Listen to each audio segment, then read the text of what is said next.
وَلَلدَّارُ الْآخِرَةُ خَيْرٌ لِّلَّذِينَ يَتَّقُونَ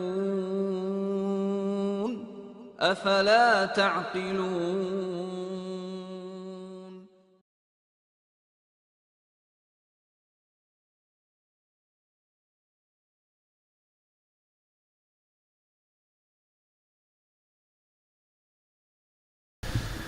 Bismillahirrahmanirrahim. Assalamualaikum warahmatullahi wabarakatuh.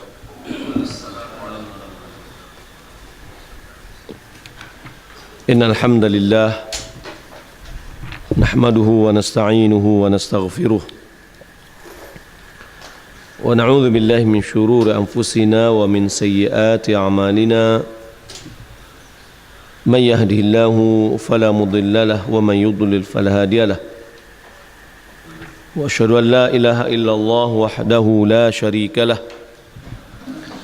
Wa asyhadu anna Muhammadan abduhu wa rasuluh. Allahumma salli wa sallim ala nabiyyina Muhammad wa ala alihi wa sahbihi ajma'in. Amma ba'du, kaum muslimin dan muslimat rahimani wa rahimakumullah. Baik, bab berikutnya, bab bayanus salawatil lati hiya ahadu arkanil Islam. Bab penjelasan tentang solat-solat, yakni solat 5 waktu, allati hiya ahadu arkanil Islam. Dia merupakan salah satu dari rukun Islam. Qala haddatsana Qutaibah ibnu Sa'id bin Jamil bin Tarif bin Abdullah Al-Thaqafi an Malik bin Anas fima quri'a alaihi an Abi Suhail an abihi annahu sami'a Talhata ibn Ubaidillah yaqul ja'a rajulun ila Rasulillah sallallahu alaihi wasallam min ahli Najdin tha'ir ra's nasma'u dawiyya sawtihi wala nafqahu ma yaqul hatta dana min Rasulillah sallallahu alaihi wasallam fa idza huwa yas'alu 'anil Islam faqala Rasulullah sallallahu alaihi wasallam 5 salawatin fil yawmi wal laylah qala hal 'alayya ghayruhunna qala la illa an tatawwa'a wa siyamu syahr Ramadan. Qala hal 'alayya ghayruh? Qala la illa an tatawwa'a. Wa dzakara lahu Rasulullah sallallahu alaihi wasallam az-zakah. Faqala hal 'alayya ghayruha? Qala la illa an tatawwa'. Qala fa adbara ar-rajulu wa huwa yaqul wallahi la azidu 'ala hadha wala anqusu minhu. Faqala Rasulullah sallallahu alaihi wasallam aflaha in sadaq. Hadis berikutnya, haddatsana Yahya bin Ayyub wa Qutaibah bin Sa'id jami'an an Ismail bin Ja'far an Abi Suhail an abihi an Talhat bin Ubaidillah an Nabi sallallahu alaihi wasallam bihadzal hadits nahwa hadits Malik غير أنه قال فقال رسول الله صلى الله عليه وسلم أفلح وأبيه إن صدق أو دخل الجنة وأبيه إن صدق. Hadis ini menerangkan kepada kita tentang solat 5 waktu merupakan salah satu rukun dari rukun Islam. Ada seorang datang kata dengan sanadnya kepada Talha bin Ubaidillah bahwasanya dia mengatakan yang dituntut kepada kita yang pertama itu adalah yang wajib, ya, yang wajib. Yang sunat itu adalah sebagai tambahan. Salat 5 waktu itu yang wajib, dan yang wajib ini yang akan ditanya. Lalu apa fungsi dari dari ibadah sunat? Fungsinya adalah sebagai penyempurna dari yang wajib. Sebab boleh jadi pada pelaksanaan yang wajib itu kita lalai. Maka dengan yang sunat itulah penyempurnanya. Berdasarkan hadis, awwal ma yuhasabu bihil abdu yawmal qiyamah salatuhu. Yang pertama dari amal manusia nanti dihisab pada hari kiamat adalah solatnya. Wa idza kana qad atammaha kutiba lahu tam. Jika seandainya dia telah menyempurnakan solat itu, ditulislah baginya sempurna. Wa in kana lam yatimmaha, kalau seandainya dia belum sempurnakan, qala Allah unduru hal li 'abdi min tatawwu'in. Allah mengatakan kepada malaikat, lihatlah apakah bagi hambaku dia melakukan salat sunat. Fayukmilu biha faridatahu. Maka disempurnakan, dilengkapi dengan solat sunat itu, solat fardunya. Lalu kata Nabi, amalan-amalan lain begitu. Puasa wajib adalah puasa Ramadan, disempurnakan oleh puasa-puasa sunat. Zakat wajib adalah zakat sekali dalam setahun, zakatul mal, disempurnakan oleh sedekah-sedekah yang kita lakukan setiap hari. Itu yang akan menyempurnakannya. Perkataan di sini yang dia mengatakan wallahi la azidu ala dzalika wala anqus. Demi Allah, aku tidak menambah dari apa yang disebutkan tadi dan tidak menguranginya. Kata Nabi SAW,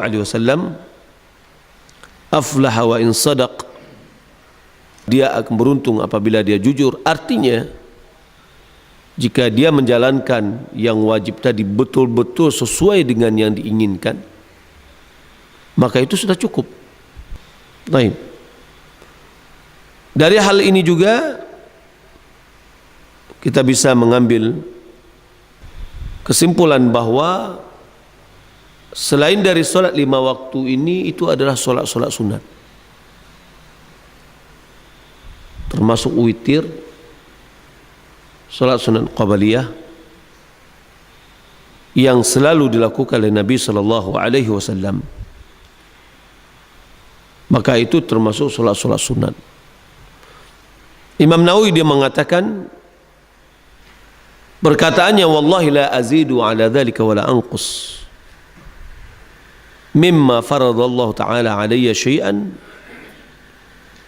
demi Allah aku tidak akan menambah dan tidak mengurangi dari apa yang telah diwajibkan oleh Allah Subhanahu wa taala kepadaku. Fa'ala umumi qawlihi bi syara'il Islam, secara keumuman dari perkataannya itu sesuai dengan syariat-syariat Islam. Wa amman nawafil, adapun ibadah-ibadah sunat, yuhtamal anna hadha kana qabla syar'iha. Ada yang memahami kemungkinan ini sebelum disyariatkan solat-solat ibadah-ibadah sunat. Wa qila yuhtamal annahu arada an la azida fil fardi bi taghyir sifatihi. Ada yang mengatakan aku tidak akan menambah di dalam solat fardu, maksudnya tidak merubah sifatnya. Yani seakan-akan dia mengatakan saya tidak solat zuhur 5 rakaat. Wa hadha ta'wilu dhaif. Ini adalah pemahaman yang keliru, yang lemah. Wa yahtamal annahu arada annahu la yusalli nafilah. Dan kemungkinan yang dimaksud dengan ini bahwasanya dia tidak sholat sunat. Ma'annahu la yakhillu bi syai'in minal faraid. Seiring dengan dia tidak akan melalaikan solat fardu, tidak ada yang kurang sedikit pun. Wa hadza muflihun bila syak. Ini tanpa diragukan lagi orang yang beruntung. Qad aflahal mu'minun alladzina hum fi salatihim khashi'un. Beruntung orang-orang mukmin di mana mereka dalam solatnya khusyuk. Berarti betul-betul menjalankan dengan baik. Wa in kanat muadzafatuhu ala tarkis sunan madhmumah. Selalu meninggalkan solat sunat itu tercela. Wa turaddu biha syahadah.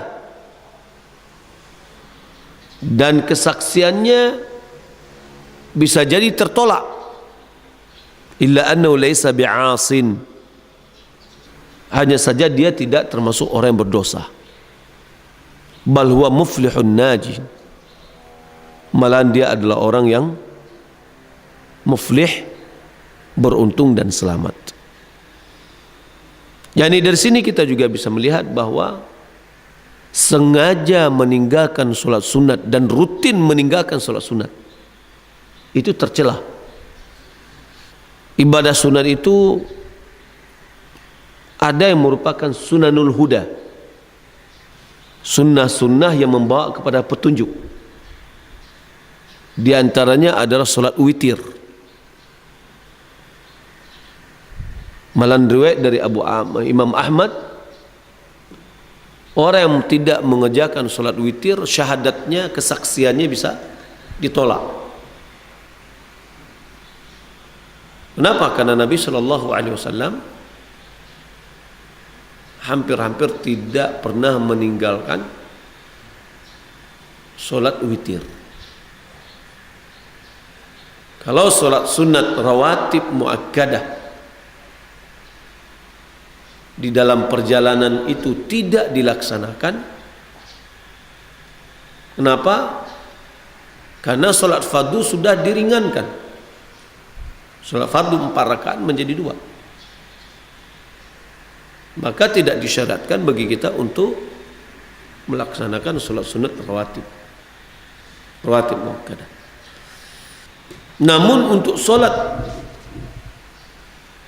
witir dan solat sunat sebelum subuh selalu dilakukan oleh Nabi, baik dalam keadaan dia hadar, yakni bertempat tinggal, tidak musafir, maupun dalam keadaan musafir. Nabi juga mewasiatkan kepada Abu Hurairah agar dia mengerjakan solat witir sebelum tidur. Aisyah radhiyallahu taala anha dia menggambarkan perbuatan Nabi, karena Nabi sallallahu alaihi wasallam autara awal al-laili wa awsatahu wa akhirahu. Bahwasanya Nabi sallallahu alaihi wasallam witir di awal malam, di pertengahan malam, dan di akhir malam. Maka witir merupakan soal ibadah sunat yang dia adalah sunanul huda, yang akan membawa kita kepada petunjuk. Di antara sunanul huda adalah solat berjamaah di masjid. Solat berjamaah di masjid. Siapa yang meninggalkan sunanul huda ini bisa membawanya, mengantarnya kepada kesesatan. Solat berjamaah di masjid merupakan sunanul huda. Kata Ibnu Mas'ud, walau taraktum sunnata nabiyyikum la dhalaltum, sungguh kalian akan sesat. Diisyaratkan ya sebelumnya bahwasanya jika kalian meninggalkan solat berjamaah, jika kalian mengerjakan solat itu di rumah sebagaimana dilakukan oleh orang-orang yang tidak mengerjakan solat berjamaah, sungguh kalian telah meninggalkan sunnah Nabi kalian. Jika kalian meninggalkan sunnah Nabi kalian, sungguh kalian akan sesat. Jadi sunnah-sunnah ada yang berunsur sunnah biasa, ada sunnah al-huda.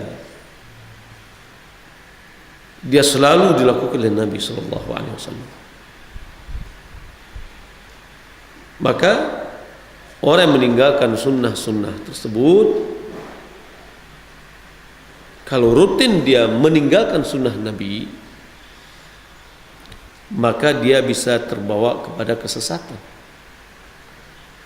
Karena rutinitas dia untuk meninggalkan sunnah Nabi itu mengisyaratkan dia benci kepada ajaran yang dilakukan oleh Nabi SAW. Ya. Dan ini akan membawanya kepada satu jurang kesesatan. Kaum muslimin dan muslimat yang dimuliakan Allah Subhanahu wa taala. Jadi kesimpulan dalam hadis yang kita pelajari tadi bahwa salat 5 waktu merupakan rukun Islam yang tidak boleh kita tinggalkan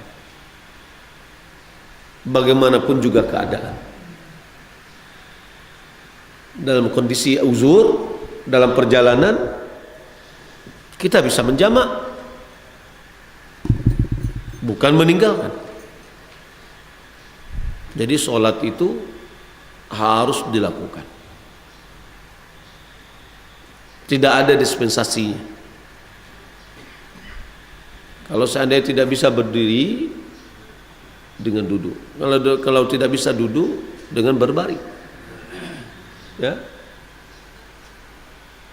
Karena solat merupakan identitas setiap muslim. Inna baina ar-rajuli wa baina asy-syirki wal kufri tarkas shalah.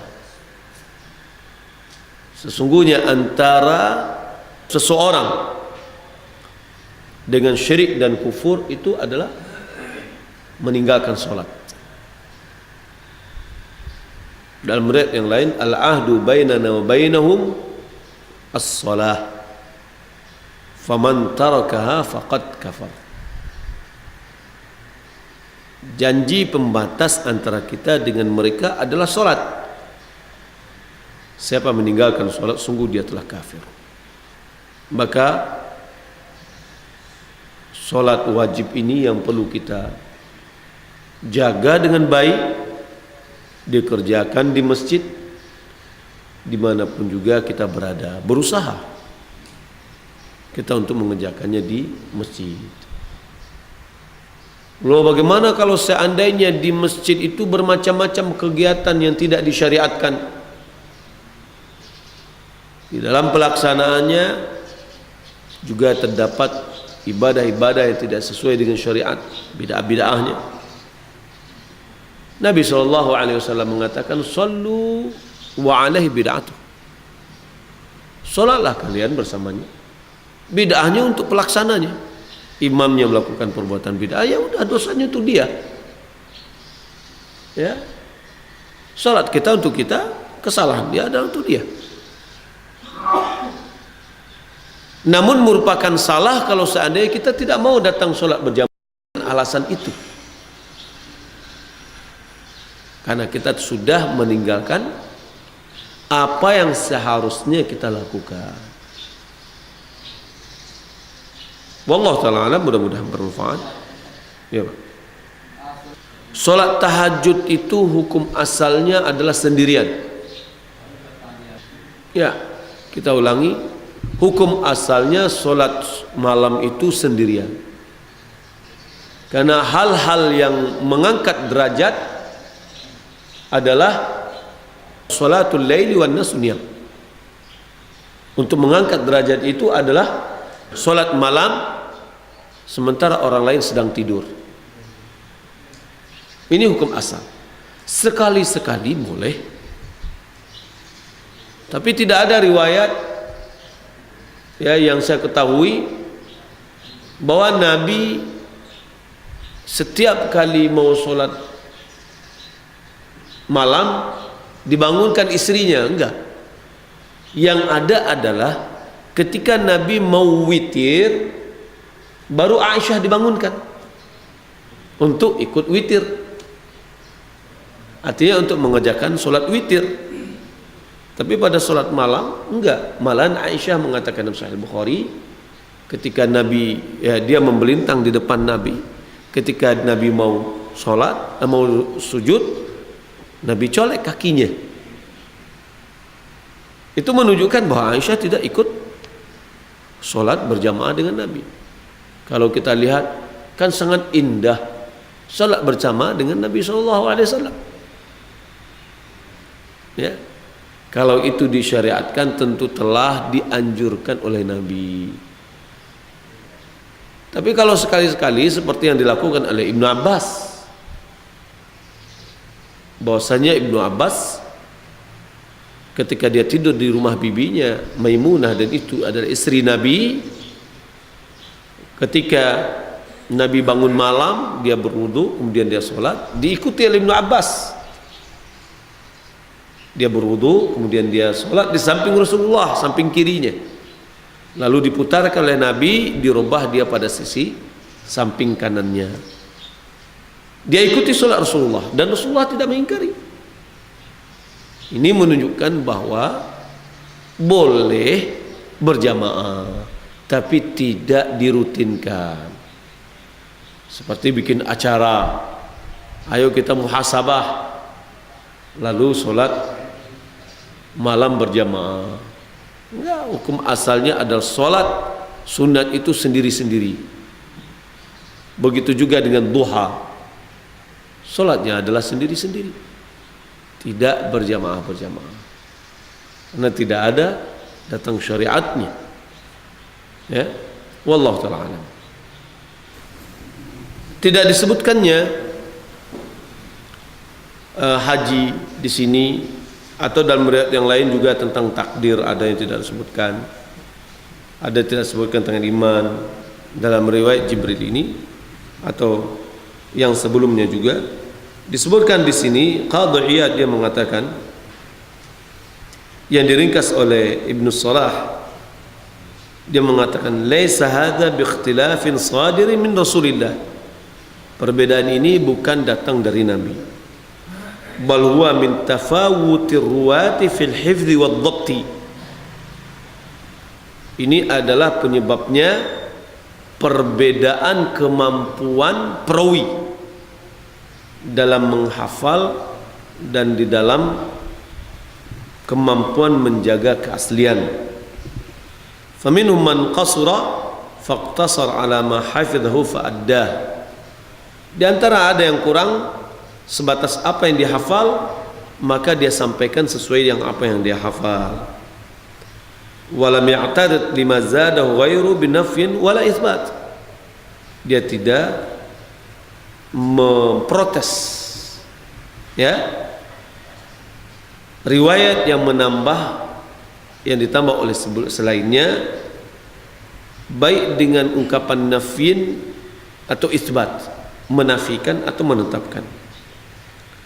Wa in kana iqtisaru ala dhalika yush'ir bi annahu al-kull. Walaupun riwayat yang pendek itu seakan-akan mengisyaratkan itulah riwayat sebenarnya. Faqad bana bima ata bihi ghairu min athiqat anna dhalika laysa bil kull. Hal itu semakin jelas ketika perawi-perawi thiqat yang lain mendatangkan riwayatnya, sehingga sudah jelas bahwa itu bukan riwayat yang sempurna. Wallahu ta'ala a'lam. Baik, demikian, mudah-mudahan bermanfaat. Sallallahu Muhammad wa ala alihi wa sahbihi ajma'in. Wassalamualaikum warahmatullahi wabarakatuh.